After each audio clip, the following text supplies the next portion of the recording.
share? Panozzo, I'm confused. I said we're gonna go live, and you said I, and then you're like, I didn't. oh, I just went like this. oh. So instead of I, you said I. It was like I. Oh, you're a pirate now. Yes, exactly. Where's your got parrot on his shoulder? Got my puffy shirt. I got everything. Parrot on the shoulder. Well, good on you, pal. That should be fun. We're gonna get to hear you ranting and raving later on, huh? This is what I do. You're gonna get angry and just start breaking things. I'm excited for it. Hey, Molina, can we have one of your famous sighs that you're getting so much appreciation for in our ad that we're going to be showing you guys later? Mm-hmm. I love that. Man, like you need to get into commentating because I want to hear you like in the Moscone Cup just commentating, and somebody takes it like American takes a stupid shot, and you just go, We can all dream, boys. I can't believe the things we do. Just the things we do just so as Neight gets some free crap. It's stupid, and we got to take out half of the crap for it as well. Y'all don't even know what I just went through. You're lucky to have us, Neight. Most people wouldn't do this for free. Yeah. You got a manscape on it. You guys aren't getting paid? Yeah. Wow. Yeah. Okay. Well, we're all on a bad game here. We're not as important as you. Well, no, I'm in a pretty good game apparently. Wow.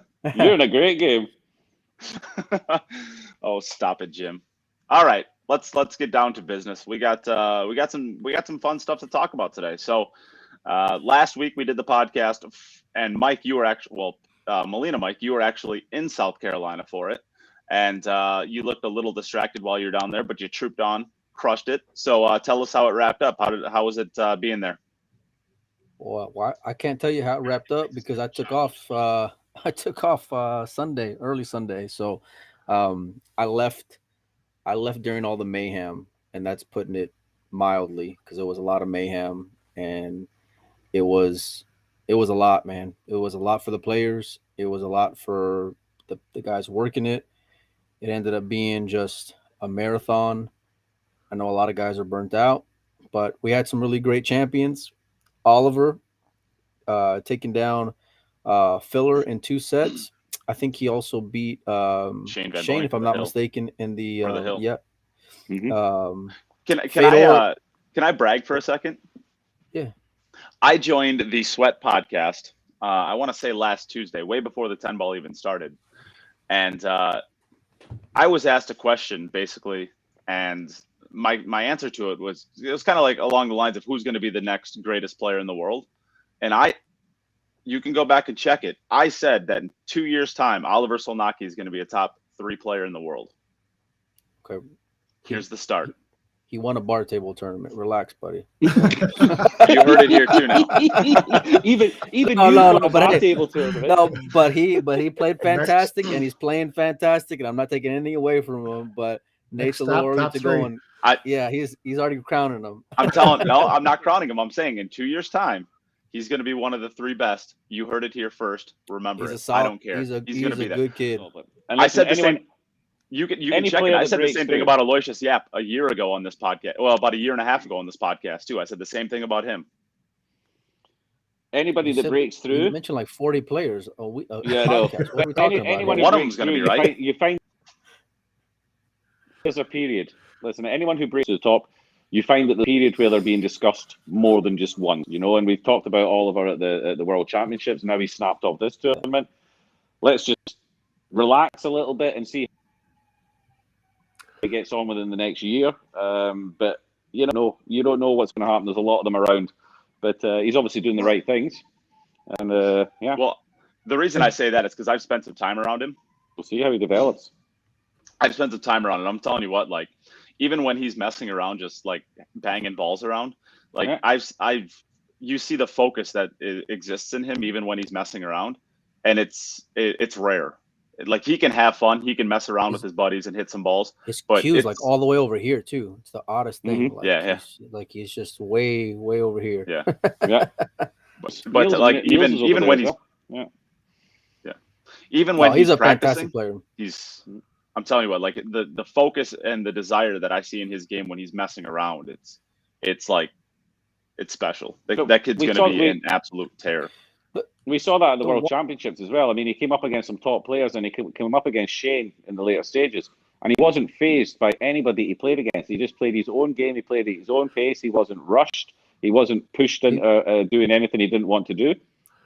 Really good. It was interesting at the World Championship because that's the first time any of us even mentioned his name. I'd never heard of him. And it was like, we were all trying to make excuses for Shane about it. Well, he practiced with the guys beforehand, so the guy wasn't as afraid of him as he should have been, things like that. But we didn't realize the guy's really a great upcoming young player. And one of the interesting things that we've seen so far this year in this barrage of tournaments in the last couple of months is all these different players that we haven't talked about in the last couple of years being right up at the top week after week. Yap and Oy and Chua and guys like that. It's really kind of fun to see. Well, but hold on, Mike. I mean, and Roberto. Let's not pass on Roberto Gomez. Different players. There's been a lot of consistency. Oy had consistency. That's Yap what I meant. had consistency. Yeah. So I mean, Fedor. even though it's been Fedor, I mean, Roberto. Chua went in the semifinals of back-to-back major events, and I think he went deep in the U.S. Open too, if I'm not mistaken. Yep. So even though there's been about like 10 guys or so who have been there, Omar followed up his World Championship final with a final in the Diamond event.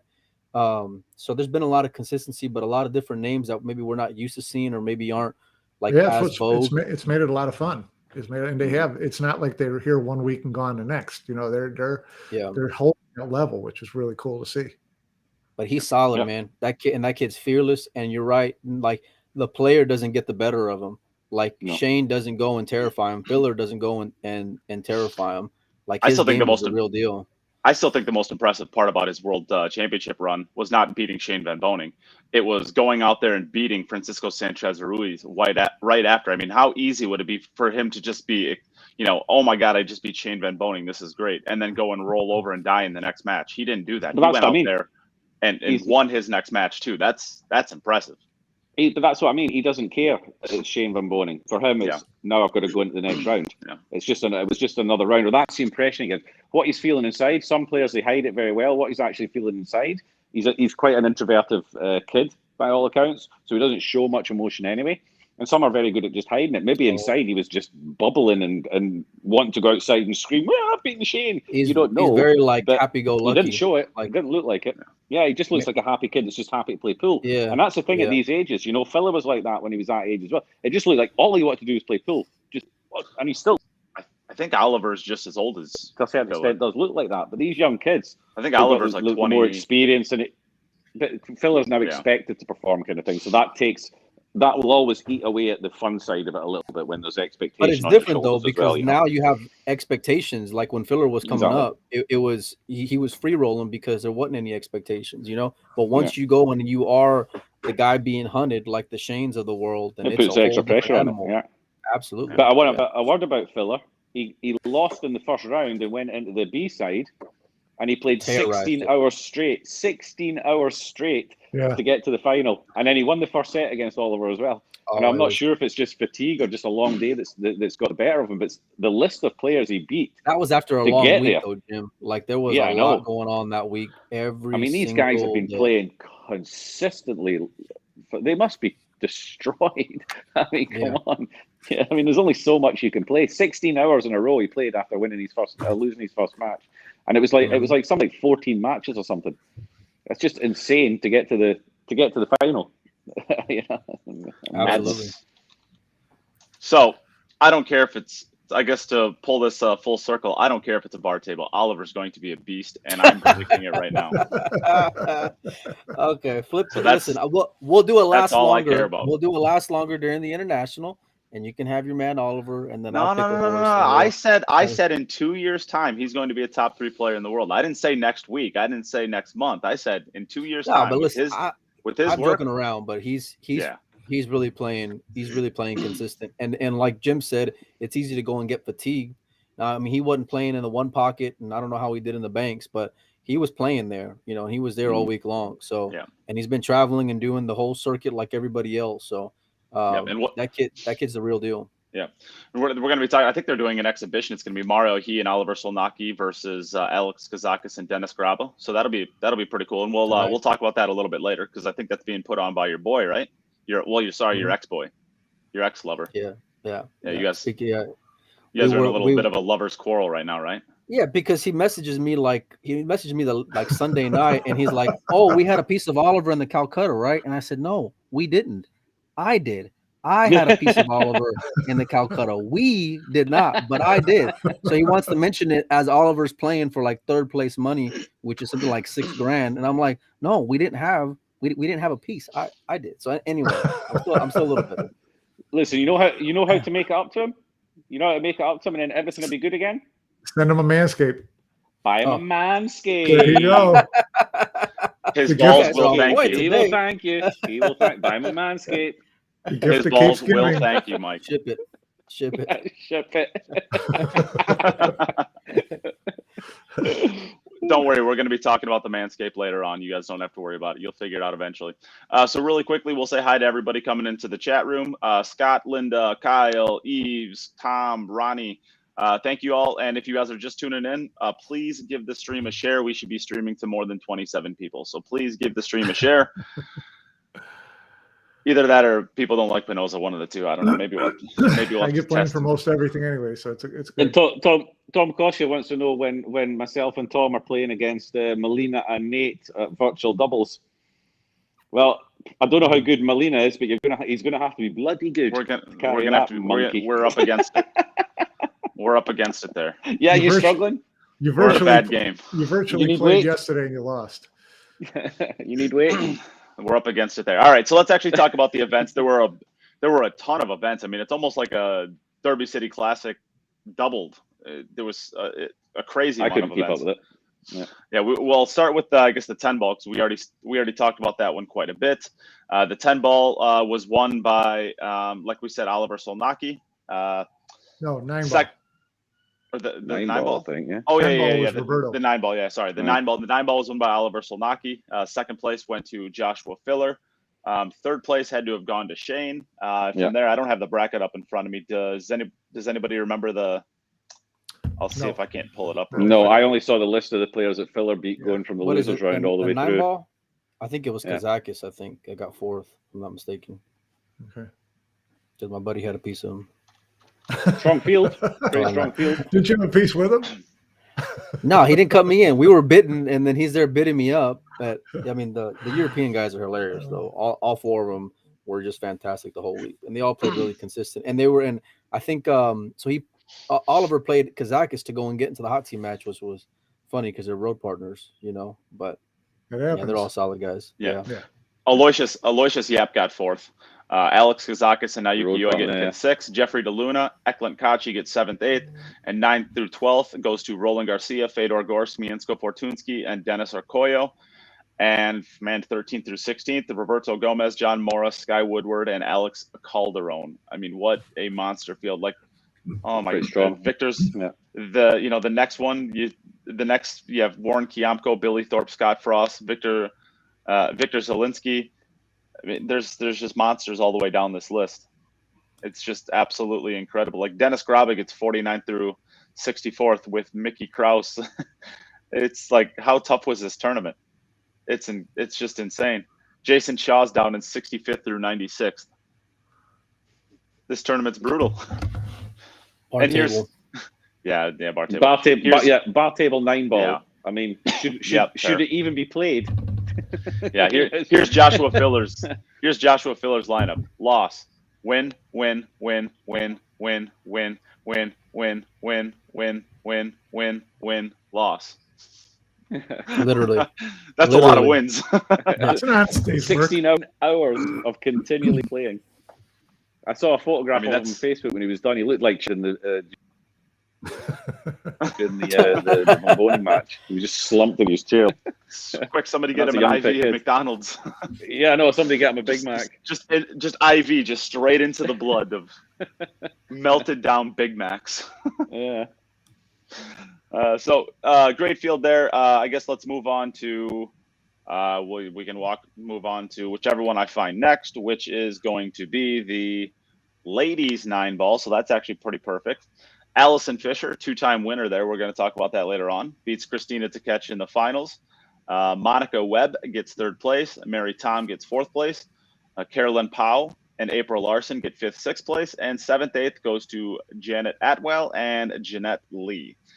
Got to make sure you mention Jeanette Lee, because how awesome is it to see her playing an entire weekend's worth of pool and holding up? And how cool is it to see her back? It's good for her.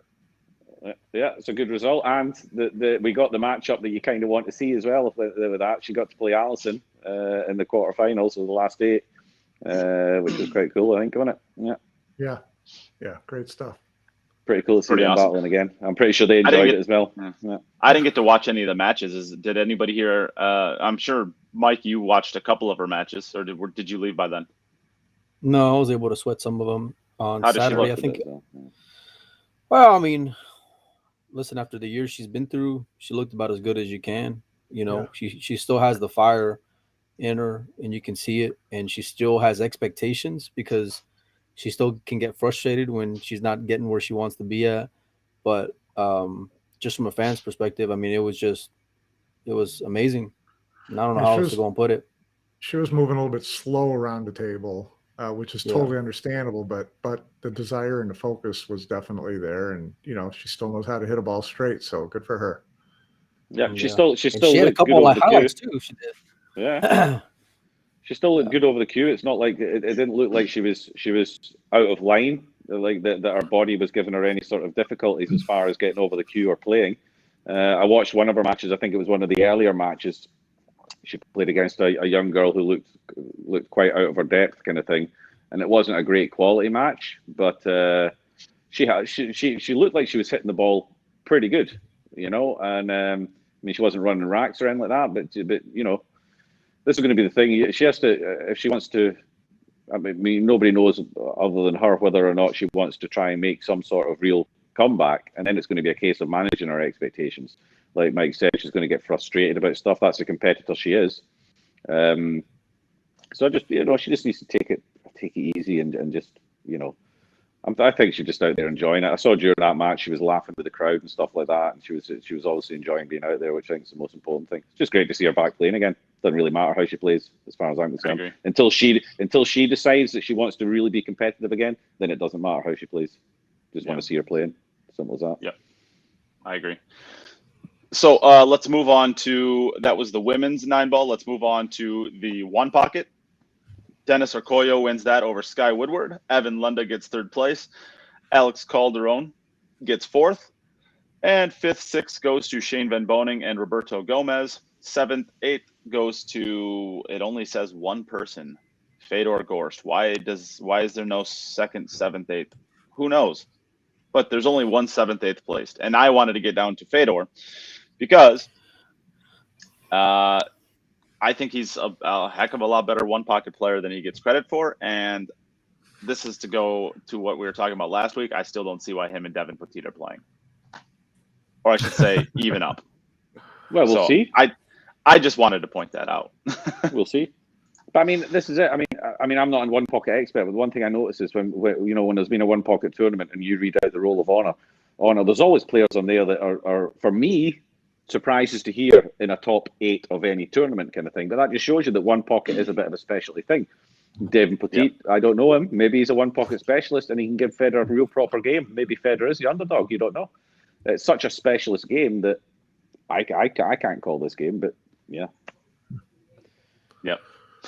So the other events that happened there was the Banks.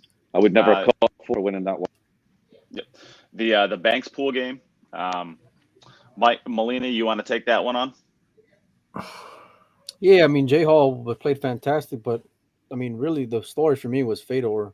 I mean, congrats to Justin for winning, but he's got a lot more experience, and it's that by itself is like, it kind of pisses me off because it's like, what if the guy actually had any kind of work ethic and dedication? Because he's really a phenomenal talent in Justin Hall. But I mean, Fedor is the complete opposite because they are literally on opposite ends of the spectrum as far as how they go and approach the game. Fedor Fedor might win all around if he ever makes it back to Derby. He's playing that good. He's playing all games good. It reminds me of the way that he was playing one pocket. Reminds me of how when Filler played Tony, like leading up to it, a couple of years ago or a year ago, whatever it was, 2 years ago. Like you can't leave him a straight back, and then he just runs 8 and out from everywhere. I mean, it's wild. He's learning a little bit here and there as far as moves. Now, again, these are all on 4.5-inch pockets, so I mean, just keep that in mind. But even still, Fedor gave Justin hell.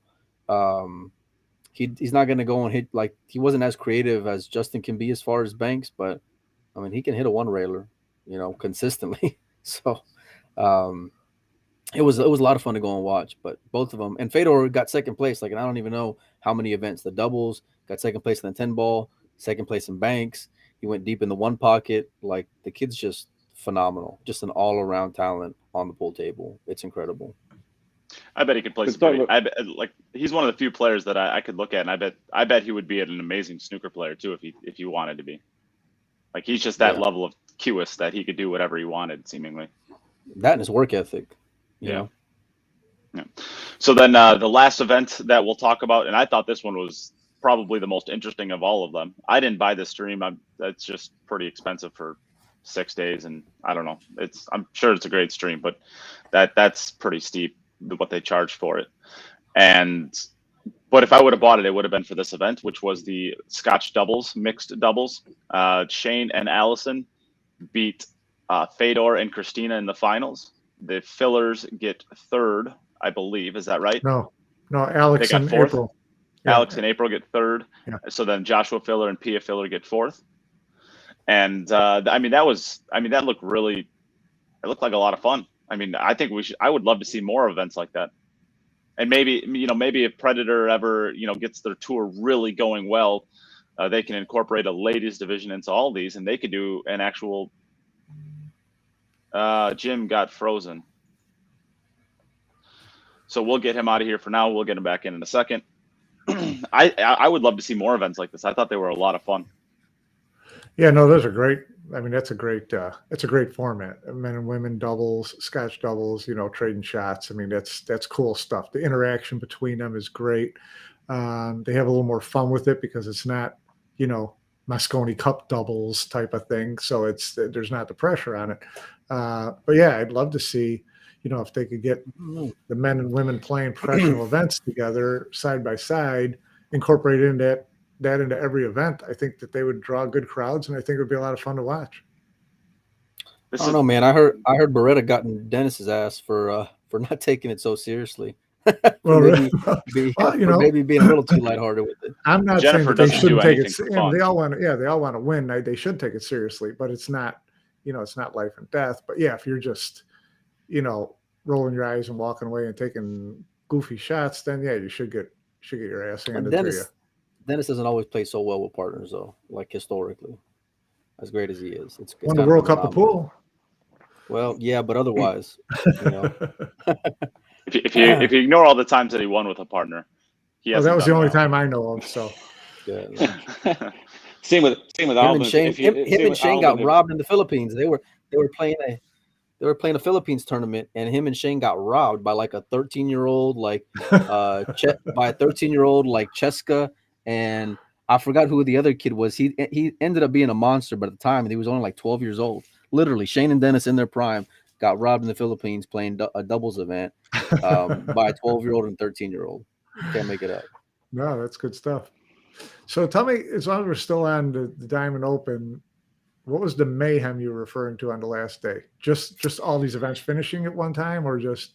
Yeah, you had guys who were deep in multiple events, so it ended up bottlenecking and pushing everything back. And then days when maybe you had a little bit more freedom, and they thought, "Oh, it'll be all right. We'll finish tomorrow," and then it didn't. And then, the shit hit the fan because everyone's playing at the end. The Dennis's was at the end. Was late in the one pocket, but then he's also in the doubles, and then he's late in the 9-ball too.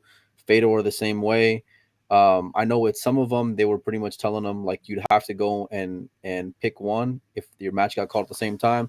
But it's hard to do that with like the top tier players, and And so what ended up Organize the happening was tournament better. Don't make people forfeit out. That's ridiculous. Well, did they set it up so that all these events finished on the same day? No. So they had a schedule, and then it just, I mean, one pocket can go and take time, you know. Yeah. Banks can go and take time. So it wasn't that easy. And then of course any min who was late in the event, like Fedor was second and everything. So then that held up him being able to play doubles. Shane was deep in everything, so that held up him being able to play mixed doubles. So it was a lot of things were just like affecting one another. I know from what I've heard there was issues with the stream, but I know that they're aware of it and they take it seriously, and they don't like having a half-assed product being out there. But there was a lot of really great moments in that event as well. You know.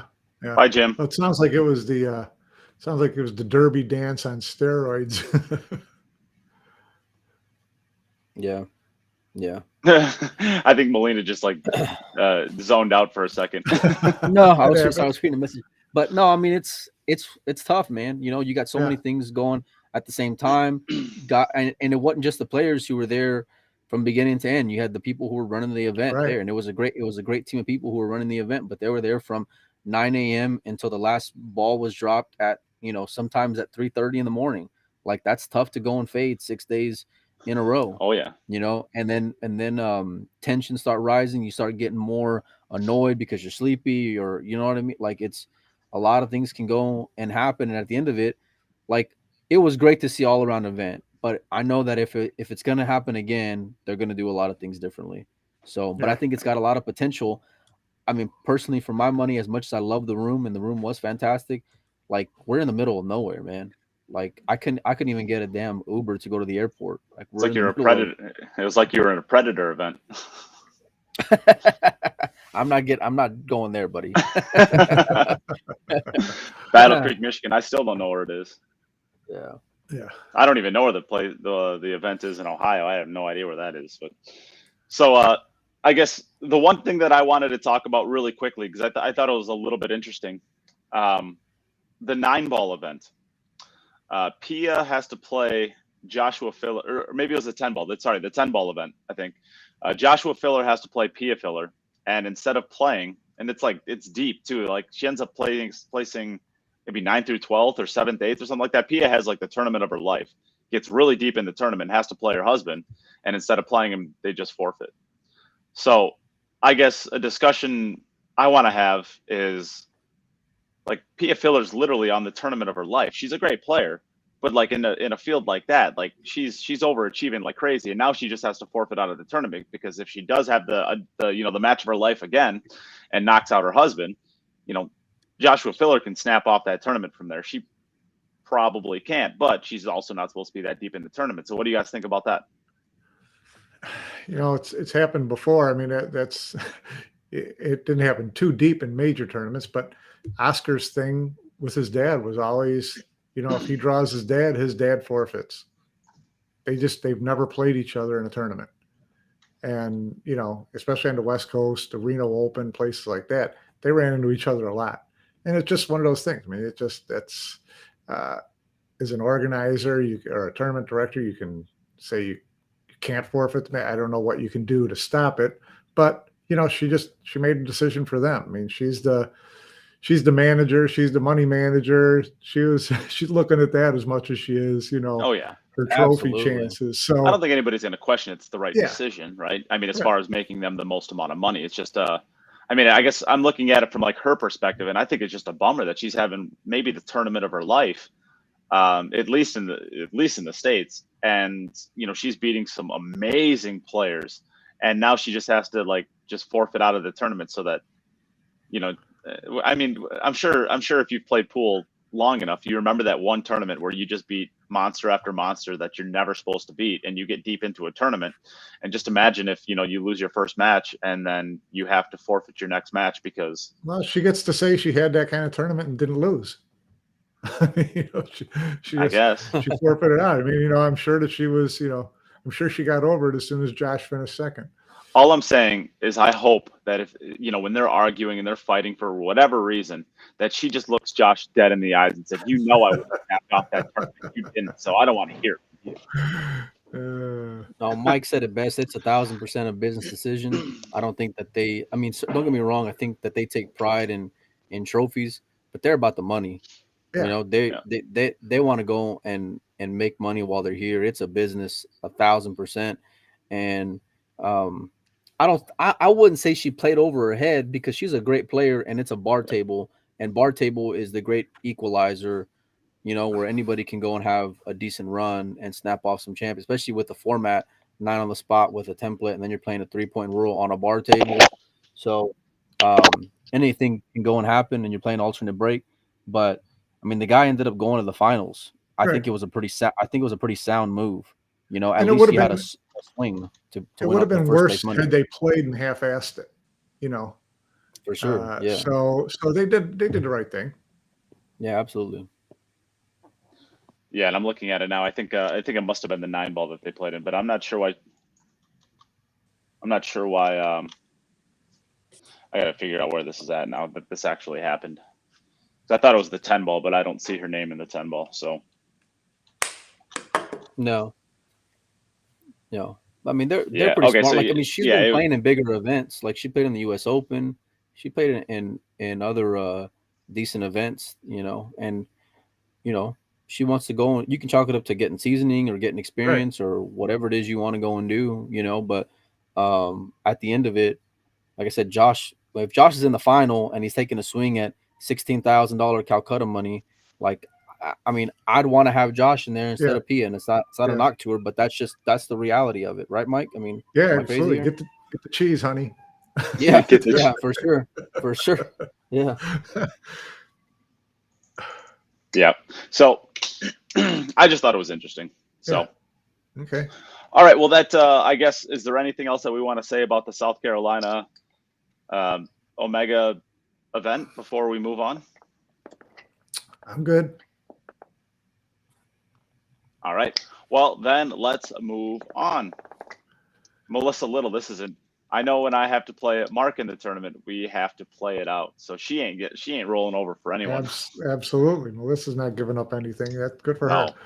Wow, but that's a couple decisions. Yeah. Oh, I'm like her, man. No, we're going. We're going 1,000%. We're going.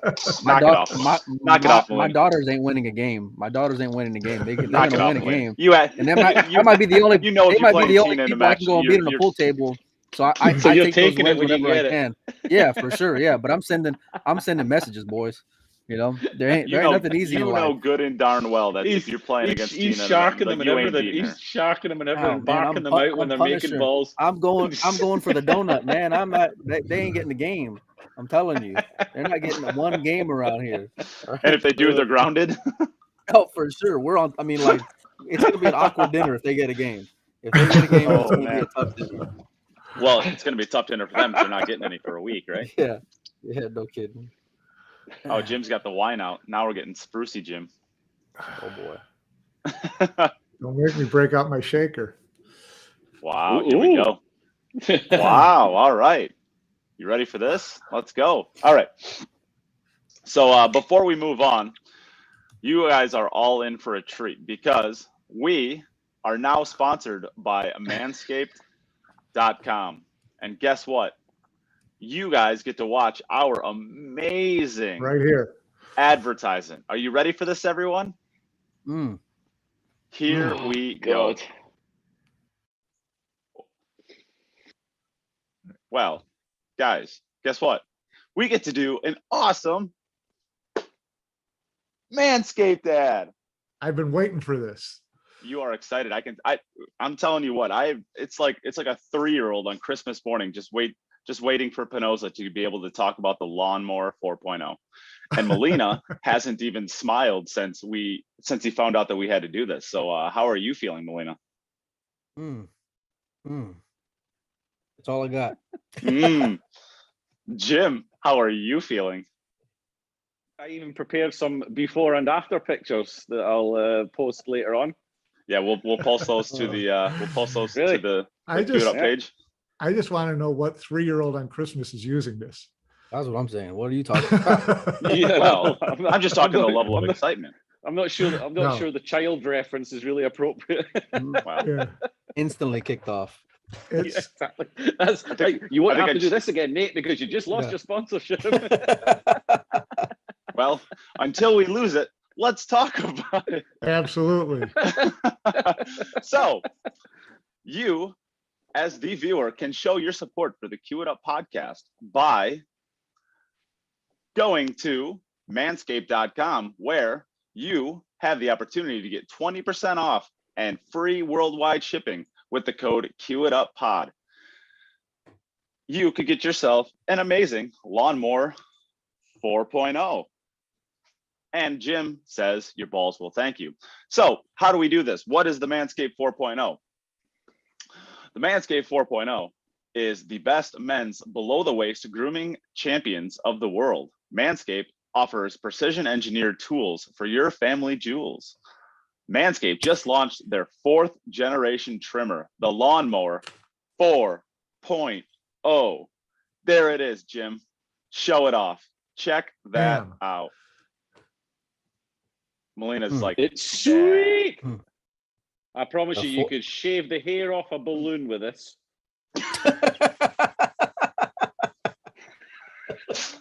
that's also true. We tested it. We have You we have can't the buy videos. these kind of testimonials. Let me tell you. No, you can't. They The say they're Lawnmower awesome. 4.0. You heard that right. The 4.0. Join over 2 million men worldwide who trusted Manscaped with this exclusive offer for you. 20% off and free worldwide shipping with the code CueItUpPod at manscaped.com. And that is going to be right in the chat. So check it out there. And if we get a bunch of these, you are going to be able to support us with actual funding for the podcast from Manscaped. So please take the opportunity. Awesome. Turn it on, Jim. Fly it across the screen, loud and proud. You didn't turn it on. Oh, you did turn it on. There it goes. Look at that light. Look at that. It's even got a flashlight. light. It's even you got can a do- light for Yeah. those Wow, dark and it's even good. You Yeah. can Wow. you can Lights so you can shave reach those in dark the and dark. dirty Fully places. functional. Yeah, you Fully can get to those dark and functional. dirty places with that light. It's very good. You can get everywhere. You can get places you didn't even know you had with that flashlight. It's, I don't even know. And there you go. There's our ad. Go to manscaped.com and enter in code CueItUpPod to get yourself 20% off and free worldwide shipping. Do it. Trim the hedges. Your ladies Do will it. thank you. I bet everybody enjoyed that.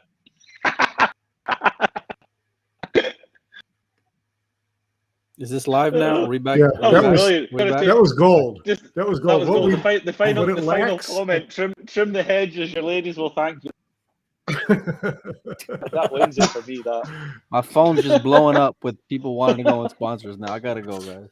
the only thing that commercial was lacking was the woman at the end, like in the old Irish Spring commercials. It says, "Made for a man, but I like it too." Yeah, Oh, exactly. man. Yeah. Oh, well, So that's pretty we're good, huh? We're hitting some new That's it. tiers on this show. We're going, Yes. we're going up. Man, We're going one way or the machine other. is going to be everywhere now. That machine is going to be everywhere. It's going to be talked about. It's going to be.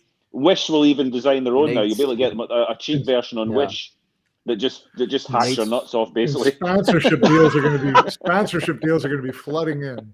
It is. Nate's 4.0 on his 4.0. Exactly. I like Keith David's UVI, unwanted visual image. That's awesome. But all joking aside, I actually do shave my face with it, in case you couldn't tell. So you can use it for other things. The idea is actually it will help the podcast quite a bit. So if you're interested in it, check out the website manscaped.com. Use code CueItUpPod, and you can actually support the podcast with your, I guess, purchase of Manscaped grooming tools. And with that, our ad is all done. So let's move on to the UK Open. And we touched on this a little bit last year. It's the new Matchroom event. So we have gone from having 6 Matchroom events to having 7 this year. And Emily might get mad at me for saying this. I don't care. I doubt it. Oh, I do care. Sorry, Emily. I do care. Don't kill me. They are adding another one next year. I don't know if that's public knowledge, but I think it's interesting.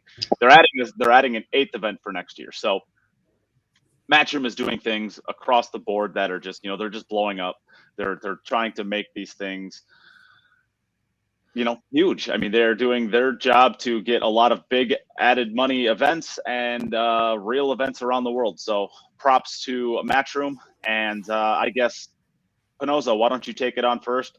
Well, I was hoping that you were going to get Emily mad so that she so she got mad at somebody else for a change. We actually, I mean, all joking aside, we haven't seen Demetrius since that happened. Are we sure he's okay? Cannot confirm nor deny. It's right. That's right. Here's what I find interesting about the UK Open, and I want your guys' take on it, especially Jim being the UK. So 256 player field. Now this is in the UK, so you would think that for the 200 players who every couple of months go to a Eurotour event and kill each other for $5,000 are going to jump at this.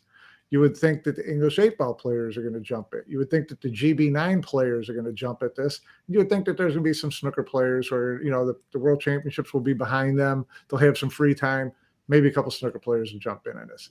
So I'm just curious as to, whether you guys think Matchroom will do something to I always thought that the event like the US Open and maybe this UK Open, that they would give a 10-day window, 7-day window to a select group of players, 64 players, whatever it is, 96 players, and say, you have to pay up in the next 7 days, because once we open it up, if you're not in, you're not in. But this just seems like an event that's going to fill up so fast that if they don't have provisions in place, it's going to get messy in a hurry. What do you think? I think it's exactly what you say. I think that's exactly what happens, whether or not it's official or not. I think there's a set group of players that are contacted before everybody else, before it's open for everybody else, to make sure that they don't miss out. You don't want if you just say the first 200 that pay their money are in, you could end up losing a lot of big names. So I think if you're saying it's a 256 field, which I'm not sure if that's confirmed, was it? That's what they listed at the beginning. Yeah. Okay, so if they say a 256, I would personally imagine that they probably straight away 128, half the field is already been confirmed, or has already been sent out an email to say we need to know before this time whether or not you're willing to play or not. And like you say, I think all the British players that all play on the GB9, they're all looking to get in as quickly as they can. I'm going to go if I manage to get myself a spot. I'm going to go as well. The Eurotour guys, I mean, it's going to end up having ranking points, isn't it, for Mosconi and all that, and for the Matchroom rankings. So yeah, I think everybody's going to want to play in it. And like you say, some of the snooker players probably give it a go after seeing Judd Trump. There may well be snooker players that are part of the 128 or whatever percentage it is that's invited initially in order to promote it. If there's more snooker players that can do what Judd Trump did to create the buzz for the US Open, then why not already invite them, since it's on home soil anyway, and get an even bigger buzz going for the UK Open as well. It makes business sense, Could you imagine if Ronnie O'Sullivan and Judd Trump both played in this? It wouldn't. And they were both. I'd say Ronnie O'Sullivan's probably already a lock to play in it. But why wouldn't he? If they kind of wiggled the schedule? I bet he don't play. Yeah, I don't know, but could you imagine if that happened and they wiggled the schedule like they did in the U.S. Open to get let's say they both get a little bit of a fluffy draw and they play each other in the final 64 or something like that on the winner side, or even the final 32 on the winner side. Could you imagine the ratings that would get? But let's just say that it happened. The ratings would be higher than anything Pool has ever seen. One thing I can promise you, with the difference that will be between the UK Open and the US Open, you will not have as many dead fluffs. Fluff players in it as you did in the US Open. You certainly aren't going to be playing one third round on the winner side. No. So it's not going to happen where a player like Judd has those 3 or 4 matches in a row in the tournament, because there won't be those players. Even the players in the UK, the GB9 players who will go and play in that, they're at a level above what we saw for the lower players at the US Open. Yeah. So let me ask you this: unless it's going to be in May, I don't know if it's going to be bookended by any other Matchroom events. But if it's not, and it's just a standalone event in the UK, how many US players go over? Well, how many US players go to the tournaments in their home country? Go to the UK Open if there's not something else to play on the front end and the back end of it. Yeah, I know. Well, yeah. Tell me I'm wrong. Like I said, yeah. If you're talking about the top US players, I mean, there's only 2 of them that go to go to your own tournaments. I mean, 3. It's only 4. I would say 4. Well, yeah. Tyler's at every single one of them, and Chris is at every single one of them too. Tyler goes, and so is Chris. They might not run deep, but they're there. I mean, Tyler and Chris are both in Austria right now. What I will tell you is that it would not surprise me, and to be honest, it would make complete sense for the GB9, because their schedule's not out next year, for the GB9 to schedule their tournament very close to it. You know, that'd be smart. To also attract bigger players who are coming from other countries to play, to have a second tournament. So it wouldn't surprise me if GB9 tried to schedule theirs for the weekend before the start. How's their prize money? I don't think it really matters so much about the prize money. It's more about, you've got another tournament to play in. You come over and you're then playing 2 tournaments. And you've got a warm up. You're getting stroked. They've got a warm up. The GB9's a decent standard. And if you throw in like 3 or 4, 5, 6, 10 players that don't normally play it who are traveling, you end up with a real strong event. Prize money wise, it's not massively lucrative. It pays less than a Euro Tour, but at least there's something else there. Yeah. You got to be willing to spend more money than to get in stroke, because it's going to cost you more than that to stay there for the extra 5-6 days. London's not cheap. Yeah, London. We don't know yet. We don't know yet where the UK Open will be played. To stay in Keys, isn't it? Yeah, I would imagine it's going to be Coventry or Milton Keynes. Yeah, I haven't. Where we stay for the GB9, is not expensive. You share a room, and it really isn't expensive. So it's not a massive financial thing. They'll have a block though. They did it for the US Open. They had a block set aside for potential players who were going to come over, and if they were going to be able to, I'd imagine that'll be exactly the same. Yeah, because there was a lot of top players who weren't on there, like a couple months leading into it. That could have. So they should make them post the money up when they sign up. Instead of like waiting for spots to open up and holding them for them, and then find out they're not going to play and things like that. Well, I don't think it was so much that. It was like, because you had a lot of people with getting visa problems. Like I got a message from like Anton Raga's people who wanted to try to get him over, and he had every intention in coming, but then ran into visa problems like at the 11th hour. But there was a spot open for him. Kachi's problems with it. Well, Kachi creates his own problems. It was a bit different. I mean, we can talk about Kachi's travel problems, but he creates them all himself. It always happens to him. Everybody else manages to get to these events, but Kachi always seems to get some sort of issue with a visa or a passport. He's just not very good at it. He needs a manager. No, he wasn't. You can't blame him for the tournaments in the UK. They took his passport. He paid $1,000 extra for an expedited visa, and he had it also Gibraltar. Yeah, but he had it at Gibraltar, he had it at World Championships, he said it at several different things. And, I think he needs a manager to do all that stuff for him and just let him play pool, because he's fantastic at pool, but he's terrible at organising anything else. Apparently. Just let the kid play pool. He needs to find himself his own PFLer. He does, yeah. But apparently Judd Trump's the same. He's terrible with it as well. His brother does it all. Well, he can't luckily for Judd, luckily for Judd Trump, he's having dinner. Luckily for Judd Trump, he's a multi-millionaire, so he can probably afford somebody to do it for him. Bye, Jim. Oh, look at him! He's sprinting away. Oh my goodness, he must have ran out of wine. I've never seen him move that fast unless he needs more alcohol. So I guess is there anything else we want to discuss as far as the UK Open? No, they're doing great things, man. I mean, like you're always gonna have people complaining, for lack of a better word, as far as like what they're doing, but they're trying and they're pushing and they're adding more events. They want to create a tour, a regular tour for players.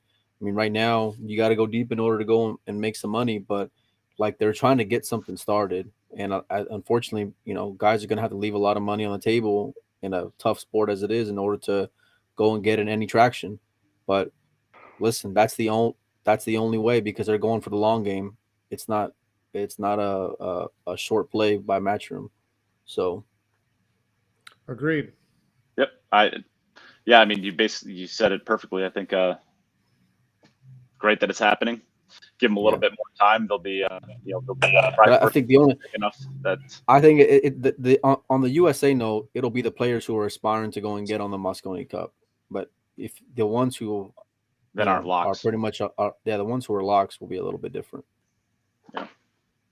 So, all right, let's move on from there then. And the last thing that we wanted to talk about is the Austria Open, which is beginning today.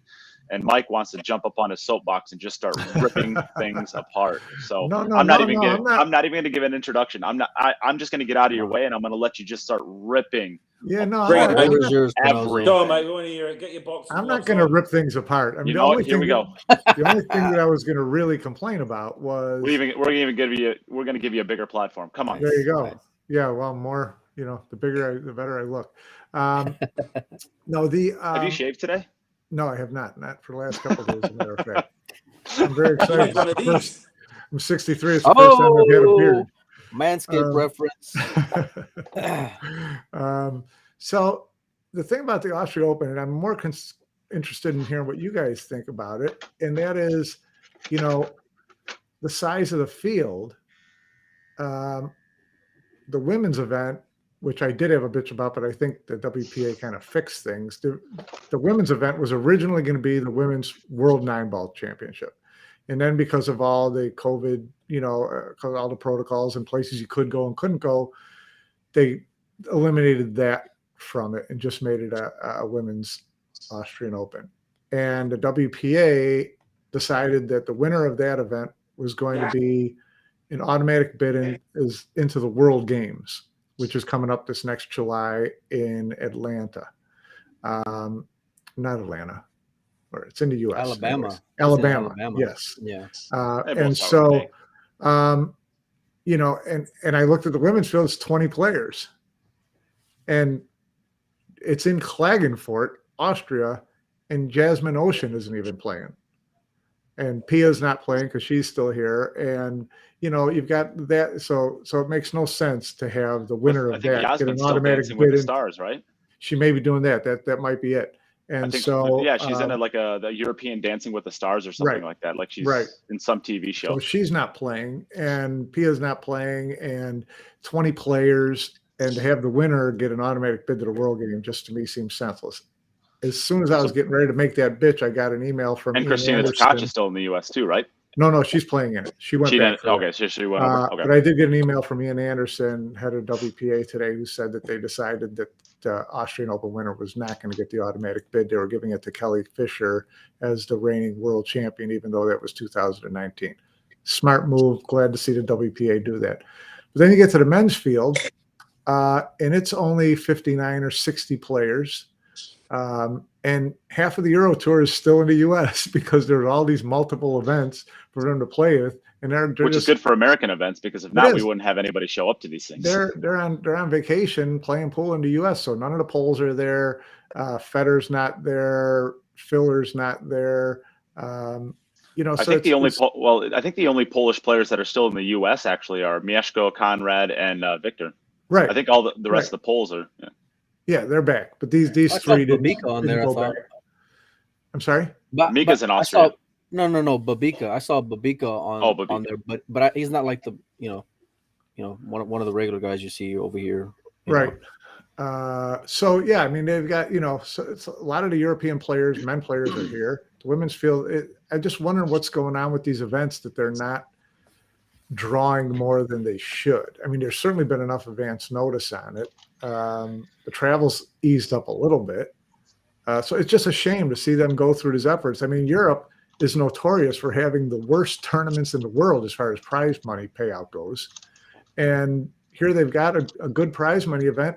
And I can't, even with the players that are in the U.S., all those other Euro Tour players who show up 200 strong for every event, why aren't they there? They should be there, especially knowing that Filler's here and Gorst is here. And was it completely open though, Mike? Yeah, absolutely, it is guaranteed. So that Austrian event was okay. Well, that, yeah, I understand what you're getting at. I mean, it's a different time though, and not just in the sense of like a lot of the players being over here as opposed to being in Europe, but just in general, like travel restrictions. Maybe people aren't vaccinated and can't go. You know, I hate to use that word, but I know there's a lot of countries that are going and like you have to go and have it in order to get out. So, but I think in general, like in an open, normal world, I think that it would be jam-packed. But at the same time, promoters got to go and coordinate better with one another. Like it's a tough ask for guys who essentially planned out to be here in the States through the international to like, oh, by the way, there's a big event right in the middle of it in Austria. You know, I think they probably would have been better served doing it in November. But logistically, I don't know what their options were. It's poor scheduling. All these tournaments, they need to get together and have and split your year up into continents of where your tournaments are going to be, and do your scheduling that way. So the players, if they want to go, then you've got the US tour that's happening at a certain stage, and then you've got the European tour that's happening at a certain stage. You don't want to be asking players to go back and forward between the two, you know. So it makes no sense for them now to take a flight all the way back to play in one tournament, to then come back for the International Open, you know, spend all that money doing it, have 2 sets of jet lag while they're doing it, you know, in order to play these tournaments. So the people that are scheduling them, they have to talk to each other. And what you really, really want is, it's a little bit like the golf tour.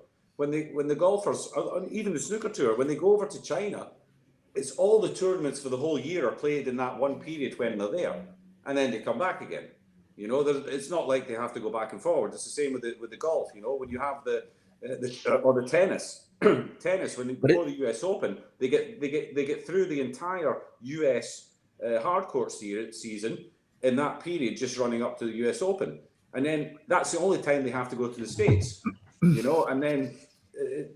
Yeah, but we haven't had this kind of problem in pool though. Like we haven't had these kind of issues where, yeah, for sure. But it's not like it's one promoter that's going and scheduling things across the globe. You know, it's 30 different people trying to do decent events, and so that makes it difficult. But it is a good thing in the sense that all players have options.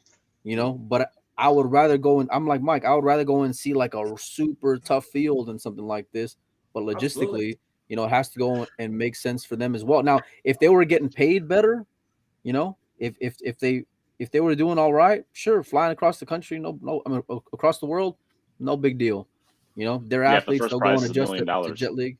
Yeah, but I mean, like it's different though. Again, what I come back to that's really confusing to me is if you're a Euro Tour player, okay, and they, like I said, they get 200 for all the Euro Tour events.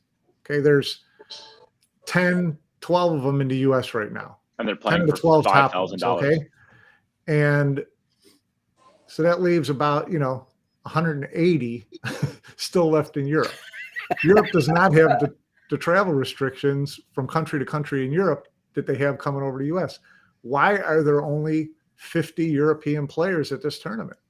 Can I tell you why there's 200? Yeah, please. I'll tell you why there's 200 people that are Euro Tour. Because there's Mosconi points. Nobody plays a Euro Tour for financial reasons. It's all about getting the ranking. If the Mosconi Cup ranking points were to be taken away from the Euro Tour, it would die and at best become an amateur tournament. That's all I can tell you about Euro Tour. In 5 minutes. You think what you're saying is players from 28 to 200 play for Mosconi points? Yes. Well, they're not playing for the prize money. They're not exactly. You got to place 5th, 6th to break even. To make a profit, you got to hit 3rd. Let's say you have the Italian Euro Tour, yeah, and you have 200 entrants into it. Probably 100 of them are Italians who just want to play in a Euro Tour. It's exactly the same as the US Open. You have the group of players who just want to play because it's there. They have no chance of winning anything. They're happy if they win a match. They just want to go along and play some pool and maybe get drawn against one of the big boys. So that's like probably 40% of your field. And then you've got the other ones who are trying to break through, who are younger players who are trying to break through and make a name for themselves. Then you've got the guys that just, they still hold maybe a little bit of hope of a Mosconi Cup place. And then you've got the Mosconi Cup guys who are fighting out. And that's who makes up your Euro Tour. Nobody's playing it for the money. No, obviously. You need if you're not a local, if it's not one of your local Euro Tours, then I think you need quarterfinal to break even. So but this event in Austria is different. The prize money is decent in there, and all the big European players are out of the country. I don't know. I just don't understand why a middle player wouldn't play. There's got to be some reasoning, Mike, because the Europeans usually show out in numbers, man. Yeah, and that's what's so confusing to me about this. I don't get it. Yeah. Well, get it. Good prize money. Filler's not there. Gorst isn't Alex there. Kazakis, All those guys aren't there. Man, this is my time to take a swing. Mario He, who is Mario He has been the best Euro Tour player in the last 5 to 7 years. But that's it. Relax. Dennis Grave has. Relax. Mario He's won 5. Mario He's won 5 Euro Tours in the last 5 years. Find me a more consistent player than Dennis. Look at this seriously. Mario He's won 5. Dennis Graves won I think 2 or 3. What do you think? What's first prize? What's first prize for Austria? I would guess 15,000 is my guess. That's usually what the American ones are. Yeah. All right. So now you've got all the players that are still over in the States at the moment. Yeah. Yep. And then add the players who are actually there at the Austria. Who's missing? Well, who was what was the event capped at? I don't think there is one. And what did you have to pay in order to play in it? 350 USD, so probably 300 euros. So 300 euros to play in it. A Euro Tour, if you register early, is 100 euros. People are willing to do that when they know they're not going to win. People are not prepared to pay 300 when they know they're not going to win. But they get 1,200. They get 1,200 euros for finishing 9th to 16th. Yeah, but they're not going to. But that's the whole point. These guys that go to the Euro Tour, the half the field that go to the Euro Tour, they're not going to finish 9th till 16th. They're just not going to get there. So you could make it a 200 field, like a Euro Tour, but it's still only going to be these guys that have put the money in now that are playing, or the guys in the States who are going to win it. So there's no. It's not a good bet. There's no value in it for the amateur players. Have that right before the Mosconi Cup, and that would have been fantastic. A fantastic event. It's not have it in November. It's not big enough like the US Open in order to maybe to play as an amateur, but it's also not small enough registration fee in order to go and play it. It's just not. There's no value for an amateur player to go and play in a tournament like that. You dogged it, Jim. Just plain and simple. You should have been there. I should have been there. Yeah. That's what I'm hearing. Neight would have sponsored you. Neight would have sponsored you with his. Manscaped will sponsor you. I might have got 32 to 60. Guaranteed. Yeah, I might go in there. There's a prize money for that. I don't know. But that's my view on it. Knowing the way the Europeans are, I think maybe if it had been another country unlike Austria doesn't have like a massive base. There has to be something behind it though, Mike, because Tyler's over there.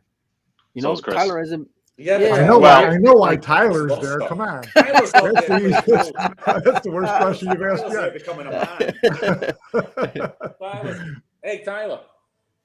Yeah. If you're watching, Maggie will thank you. But anyway, no, I think if it'd been in another country, Austria doesn't have a huge amount of amateur players. In Italy, they fill up with a massive amount of amateur players play in Italy. If they go and they play in the UK, there'd be a massive amount of UK players. Don't they usually have 2 or 3 events in Austria every year? Yeah, but you don't have that massive. You have the Austrian Euro Tour, but it doesn't really fill up with the amateur players the way that like I say, the Italian one, the German one. If you did it in Germany, you'd have a huge amount of players that would just play in it because you've got a huge base of amateur players who are willing to pay the money and play. They don't really have that in Austria, I don't think. Maybe that's a factor in it as well. Something's got to be up. Yeah, we're gonna be on the job, Mike Panozzo. We got to get down to the bottom of this. Yeah. But one thing I think we can agree is scheduled at a wrong time. Really, it's a bad schedule. For sure. Yeah, if it's scheduled at a bad time and it's just floating in the middle of Europe with nothing else around it, but that's geographically or tournament-wise, it was probably destined to not be a real big hit. Exactly, which is a shame. As an organization, you have to be very, very careful. That's something you have. That's your first priority, really, is to look around you and say, listen, am I going to get all? Am I giving the players the opportunity to easily come to my tournament? You know, and that's you've got to schedule it correctly in the first place before you do anything else. You know, and well, look at the tournaments in the U.S. They've got these guys here for 3 months. Yeah, and they're playing every time they turn around. Non-stop. Yeah, and they're loving it, and that's what I mean. That's what you want to do. You know, if you have these guys over there, then get a spot in that time period when they were there. If you can get yourself a spot, your tournament is in the schedule somewhere before or after the US Open, you're going to fill. You're going to fill immediately. It's a no-brainer. Yeah. 6 weeks ago, they were loving it. Ask them how they feel today. A couple of them are beat up, a little bit beat up, but yeah. They say that all the time, and I've had this conversation with a couple of the younger players, and I know that this is something that Alex Lely much believes in as well, and he spoke to me about it as well. Doing that tour in America, you grow up very, very quickly as a pool player. If you're a young pool player and you can get yourself somebody alongside you who's done it before and takes you through that 3 months or whatever, doing that tour in America and playing all the events and gambling and putting yourself up there, getting action, it fries you, but it hardens you as well. It hardens you properly, you know. And that's something if you're on the cusp of making that European team, your ass better be there in Austria because Lely is there and he's involved in that. He's involved in that event. I don't think it's going to make. I don't think that he's really. Nah. Team's already decided, pal. But and Nate. I'll agree. I'll agree with Jim this time. We can talk off air. Yeah. I'll actually agree with Jim this time. That's the one thing that America offers that nowhere else in the world offers, except perhaps the Philippines. That 3-month period where you can go there and get yourself really hardened as a pool player. And you see, Fedor's done it a couple of times now. He really enjoys it. Filler's done it a couple of times. Oh, we're trying to get Fedor on Team USA, buddy. Trust me. No crap. Fedor likes it. Every time he comes, he runs out of pockets to put all of his money in. Yeah, that's Fedor on Team USA. That would be like Rocky 4.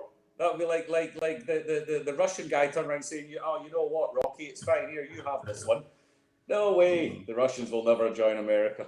No chance. The funniest part is you'll see posts like I saw a post like after the U.S. Open where someone's like, Jason Shaw lives in the U.S. Why can't he just be American? In the Mosconi Cup. Could you imagine Jason Shaw flipping to play for Team USA? The world would something's got to go and give. Day. I'm telling you, something's got to go and give because the way it is now ain't gonna go and work. Like you've seen it in basketball. They went from playing West versus East to going and doing draft style. Now, like something's got to go and change here. I'm telling you, you can't get smoked over and over again. You know what needs to change? You know what needs to change? No, Mike. I'm telling you, you can't just get beat up for 5 years. People aren't gonna. It's not gonna be two. Give us a couple more years, Mike. 8 years. They got beat up for 8 years before they won 2 in a row. Listen, the only thing the Mosconi Cup is never going to change. So everybody should just stop talking about it. It's not going to change. They're not going to add Canada. They're not going to add Mexico. They're not going to make the West versus the East. They wouldn't change the Ryder Cup because Europe or US was getting killed 10 years in a row. They would never change it. Well, that's Europe what can the still event field is. the proper The team. event is the US against Europe, period. And that's what it's always going to be. And the only thing there might be a new event, Mike. Sure, add as many events as you want, but the Mosconi Cup's going to stay the Mosconi Cup. And USA needs to step up and start working properly and agree, 100%. That's all that needs to change. 100%. So you don't change the format. I think they need to start airing the pre-Mosconi Cup Cue It Up Cup between Jim and Nate, where we just throw things at each other and try to run out while dodging stuff. That could be fun. Dodgeball, nice. But listen, the Mosconi Cup is a Mosconi Cup. It'll always stay the same, and it's still, some of the matches are still a coin flip. You're only playing a race to 5. Things can happen. They're all capable of beating each other. Yes, of course, it's an uphill battle for United States. A lot of things have to go right for them in order to win it, but it can happen. So I mean, let's not sit here now 2 months before the Mosconi Cup and say that it's a dead race already, or it's a dead. The Mosconi Cup is happen, you know. The Mosconi we'll bet a good dinner, Mike. How about that? I'm not going to bet on the U.S. Well, I won't say that loud, you won't bet on your own team. Oh, come on, Mike. Show some heart. I'm a journalist. That is the most ironic thing coming from Molina, Mike. Show some heart. Wow. Show some respect for but here's the thing. I mean, the Mosconi Cup is the best business property that Matchroom has. Agreed? For sure. Hands down. Okay. Pool in general. While the U.S. was getting beat 8 years in a row, the paid attendance at the Mosconi Cup went from 800 to 1,200 to 1,500 to 2,000 to 2,500. Okay, there's nothing wrong with the Mosconi Cup. No, don't mess with the formula. You just work to make the U.S. team better. Period. They were worried. They were worried a few years ago. They were worried at the beginning when the U.S. was winning every year too. They went through the same thing then. And I said it about 3 or 4 years ago. I said, listen, as long as they're setting up an arena every year that's bigger than the year before, they don't give a crap what the result is. If that arena is bigger every single year, which is what it proved to be, it's a success. Well, if people stop coming, then you start worrying about it. Right. As long as the attendance keeps going up, and U.S. fans will always be, like Cubs fans. You just keep rooting no matter how many years you get your heads beat in. So, you just kind of keep moving. This year. No, Jim, that sounds like the Cubs the Cubs fans realize it's never going to be their year, but they still root as if it, the chances that they could be decent. It's the Cowboy. You're describing Cowboys fans right there. This is our year. We're going to win the Super Bowl. They won 3 games this year. They're 3-1, and everybody's already talking about the Cowboys. What size are they going to get the rings in, and what is it going to look like? That's Cowboy fans right there. Listen, it's look how much fun it was when the U.S. What are you in, Wisconsin? Exactly. How many rings y'all got over there with Aaron Rodgers lately, buddy? All right, it's been a while. More than Dak Prescott has, I'll tell you that. It's been a while. Yeah, like 10 years ago. Well, yeah, the kid's only been there for like a few years. Anyway. What Mike just said is true. In my defense, I've been a Chiefs fan since 2002. Oh, my God. We're not talking about fan. Look at the ultimate bandwagon. 2002, man. Priest Holmes was my favorite player growing up. I've been a Chiefs fan ever since. So if you want to talk about rings, just let me know. Anyway. Go USA, right? Yeah, absolutely. All the way with the USA. All right. Well, they're coming to go and arrest Jim for drinking and talking. Yeah, public intoxication over there. And Nate's bailing out too. So it's just you, Mike. Here's how old my hat is. This will tell you how old it is. That's how long I've been a Chiefs fan. Len Dawson autographed or what? Close. Yeah. All right. Well, I guess we could probably wrap it up. Jim already decided he's done for the day. Apparently, Jim thinks he's not done for the day. Well, I think that's a pretty good discussion, boys. What is there anything else that we wanted to discuss before tuning out? But it's a great lead into our next conversation, which hopefully will be about Mosconi teams. They hinted some announcements this week. Well, the U.S. not going to do anything till after the international, correct? I don't know. I doubt it. No, they'll have to announce somebody. They'll have to. Yeah. You can't wait till after the International Open to announce 3 players. They've done that every year. It's always been it's always been down to the international. How do you think? No. Yes. Last year was Jason. 2 years ago. Go ahead, Jimbo. 1919. They'll have a couple, I think, between now and then. Matchroom would like to know before, a little bit earlier this year, in case there's any pullouts, in case there's any problems with COVID, there has to be stuff organized. Or other things. Pictures coming over here. Everything is being planned a little bit further ahead. So it would surprise me. Well, Europe's easy. The Europe's done. Well, it's done partially because there's no big European tournaments left. But for the U.S., I think that Jeremy Jones got some big decisions he's going to want to wait until after the international to make. Well, I'm telling you what, if Jeremy Jones has to wait for 3 Americans throughout the International Open to wow him, the U.S. is in more trouble than what we're even talking about. Doesn't go that far down. You can get that dinner bet though, Mike. Anytime you want. What bet is that? No, Mike. Don't get a dinner bet. Get herbs and rye. Get an herbs and rye bet. You'll thank me later. If I'm Jeremy Jones, I'm always thinking, you know what? I'm just going to try something completely different, and I'm going to put somebody in there who has been playing a lot and has been winning. Maybe it's not 9-ball, but is top of the world at something. And I'd be thinking, you know what? I might just put Tony. I might just put Tony Chohan in the team. He can get there. Hey, my man Tony can get there. Trust me, he can get there in rotation. My question with Tony is he going to wear pants? He's going to have to wear pants and dress shoes. Is he going to do that? That's a whole other. He may. Yeah, that may be the reason why he doesn't go and play. But Tony can play 9-ball pool. Justin Bergman refuses to jump on a plane, and Tony Chohan refuses to wear pants. He's going to jump with the Southwest. He's going to break with the Southwest. He's going to shoot with the Southwest. He's going to have a 1-by-1 walking in there, and he's still going to go and kill him. Why not give him a shot? The rest of them haven't been doing it. Why not give him a go? Justin Hall. Well, something got to give, because you can't have the same thing that happened last year. The same team, same. Well, they gave Justin Hall a go. They gave it Justin Hall a go when they revamped everything with a bunch of new people back in the Mark Wilson days. And I think he's still partying in London. Yeah, and played phenomenal. Played real good. He played really well there, but then he went off. Then he went off the rails. Yeah, he gets done. On the rails. He gets ignored because of his attitude towards the game. But you want to win it, don't you? You want to win it. Sometimes you've got to have a renegade in your team and say, listen, I just want you in there for the talent you've got. I'm going to give you this one shot. You blow it, it's finished. You make the most of it, we can talk. But I'll give you this one shot. What else are you going to do? You're going to stick another 740 Fargo in against these monsters. I mean, what are you going to do? You may see a lower than that Fargo going be in there this year, buddy. Yeah. I mean, come on. Let's at least Tony Chohan, Tony Chohan is a master at something. He's fantastic. Shane Wolford going to get Devin Poteet? What? But why not? Evan Lunda. I'm sitting there, I'm thinking, why am I going to give the same guys the chance every year when they keep failing? Why should I keep giving the same guys the chance to fail again? Shane Wolford's a Q-Tech guy. Maybe Jeremy Jones. Who in particular are you talking about who's failed every time? Sorry? Who in particular are you talking about that's failed every time? Corey Dole. Well, if I'm looking at the American team from the last 10 years, well, actually, let's go last 5 years. How many different players have played in it? 7, 8? Yeah, probably. More than that.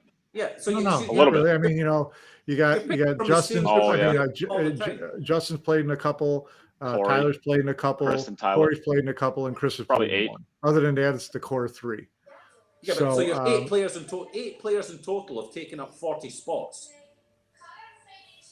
or sorry, 25 spots over the last 5 years. Yeah, it's the same 8 players, and it doesn't matter what mixture you do. Okay, 2 of them are there all the time, so you're talking about 6 players filling 3 spots, and it's just those 6 players getting shuffled every year and thrown in, and nobody else is getting a look in. Why not? Well, they won 2 of those years. Yeah. Yeah, but you can say and then took that player and kicked him out. Okay, so they won those 2 years. So they won those 2 years. So let's say, okay, so Tyler's in then because he was in the team for both those years. So Tyler, he was only in the team for one. No, he was on both. Tyler was in both. Tyler was in London and in Vegas. Oh, right. Tyler's played 2 and he's won 2. So Tyler's the reason I went to both of those. Based on the 2 years you won, Tyler has to be in the team then. Right. Okay, so who's your other 2? The other 2 who played in that year, which was Corey 1 year and Bergman in the other. Corey won it with the first year it was Shane, Sky, Billy, Tyler, and Corey the first year that they won it. The second year was that same team minus Corey and plus Justin. Right. And then last year was Justin's Chris. not going to be. So Justin's not going to be there. Correct. Corey was a mess last year. Do you bring him back? No. Corey's done. So again, you've got the same team again. Well, now we're going to get Devin Poteet. Hey, if he beats Fedor, then yeah, he's in. Hey. It's an automatic. Better be careful what you say, buddy. No, I'm Devin Poteet's a great player, man. I think he's a great player. I don't think he should be on the Mosconi Cup team. But it would have to be someone who thinks can take the hit. I love that Tony Chohan pick. I like that. All I'm saying, something's got to be different. That's all I'm saying. Exactly. I want to see Oscar. Listen, it's easy to go and I love Oscar's track record's not good. And pick your feet up when you got all these world champions on your team, but USA's got work to do. Yeah, Alex Lady's got the easiest job in the world. The two guys that You can't he didn't pick get wrong. poison, the two guys that he didn't get to pick, one of them was guaranteed, and the other one has done it all before. Happy days for Alex Lely. Nothing to worry about there. And he gets to pick the other 3 players. Easiest job in the world. What they said when Marcus was there. Easiest job in the world. Marcus wasn't a coach, though. He was more of a mascot. Marcus could not adapt to it not being easy. He couldn't pick his team up when they weren't playing good. Agreed. You know, he was trying to be. He was in the corner trying to be funny the entire time. Yeah, and he was. But it's very easy. I mean, during that time with Marcus, I said you could make me team captain. I would just pick 5 players. I wouldn't have to do anything. They'd go out and win it. I mean, it was like that at that time. Until it didn't happen. Until Tyler beat Niels. Until Johan. Yes, Johan outsmarted him. Until Johan outsmarted him. Yeah. But okay, we got plenty of time to come back to this. Yeah. We got a lot of unknowns. Jeremy, if you're watching, you've got nothing to lose. You might as well go outside the box. Pick a Chohan. Pick a God knows anybody. Just give them a shot. You know, bring back Oscar. I want Oscar. Is that why? Are you turning the color of the wine, Jim? I mean, you're looking more red than Tyler. Let me explain to you how good I am. When I poured this into the glass, it was water. Oh, Jesus. On that note, Nate, I got to run. All right, we're done now. Yeah. We're out of here. I think this has been a good discussion, guys. I'm canceling it right now. I'm pulling exec card and I'm shutting Jim up. Remember, it is not too late. We have 1 week. Go over and get yourself one of these sweet Manscaped 4.0s. Support the show and get yourself some pretty awesome equipment. And your wife will not be happy, but your girlfriend will thank you. Or your boyfriend. That was a joke from Mike earlier. These are not gender specific. Preach it. These are not gender specific. Ladies can use them as well. Yes, they can. Actually, it's probably safer for a lady to use them. All right. That actually might be. Don't call me. I'll call you. All right. All right. Thank you, everybody. We'll see you next week. Later, boys.